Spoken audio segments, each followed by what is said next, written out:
Congress party ప్రభుత్వం ఏ విధంగా ప్రజల్ని వాడుకొని అధికారంలోకి వచ్చిందో అదేవిధంగా ప్రజల్ని ఇబ్బంది గురి చేయడము నిజంగా ఒక ఆశ్చర్యాన్ని కలిగిస్తూ ఉంది.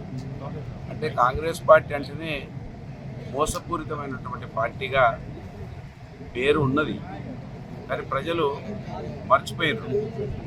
మర్చిపోయినటువంటి విషయాన్ని వాడుకొని అధికారంలోకి వచ్చి ఇంత నీచాతిగా వ్యవహరిస్తుందని నిజంగా ప్రజలు కూడా అనుకోలేదు.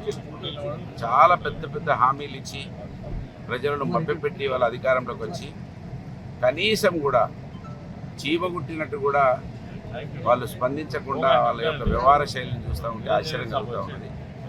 నీళ్లు ఎల్లంపల్లిలో ఉన్నాయి, వాటినిచ్చి ఈ ప్రాంత రైతులను కాపాడి పంటలను కాపాడాల్సినటువంటి మరి విషయాన్ని మర్చిపోయి వాళ్ళు ఏ విధంగా ప్రజలు ఇబ్బంది పెట్టాలనే దాంట్లోనే ఉన్నట్టుగా మనం గమనిస్తూ ఉన్నాం.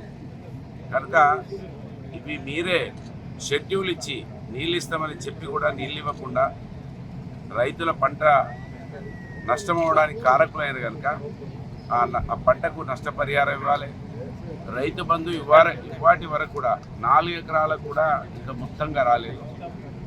రైతు బంధువును కూడా మొత్తంగా ఇచ్చి రైతులకు ఇప్పుడు ఏదో అరకొర వచ్చేటువంటి ఆ వడ్లకు 500 బోనస్ ఇవ్వాలని డిమాండ్ చేస్తూ కుప్పలీశ్వర్ గారి ఆధ్వర్యంలో ఈ 36 గంటల నిరసన దీక్ష నిజంగా ప్రజలకు ఒక నమ్మకాన్ని, ధైర్యాన్ని రైతులకు ఇచ్చింది.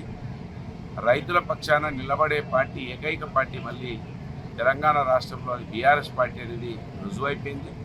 బీఆర్ఎస్ పార్టీ రైతుల గురించి ఆలోచిస్తుందని ఇవాళ మళ్ళొక్కసారి మా ఈశ్వరన్న గారు దీన్ని రైతులకు సందేశం ఇచ్చారు. వారికి కూడా హృదయపూర్వకంగా ధన్యవాదాలు.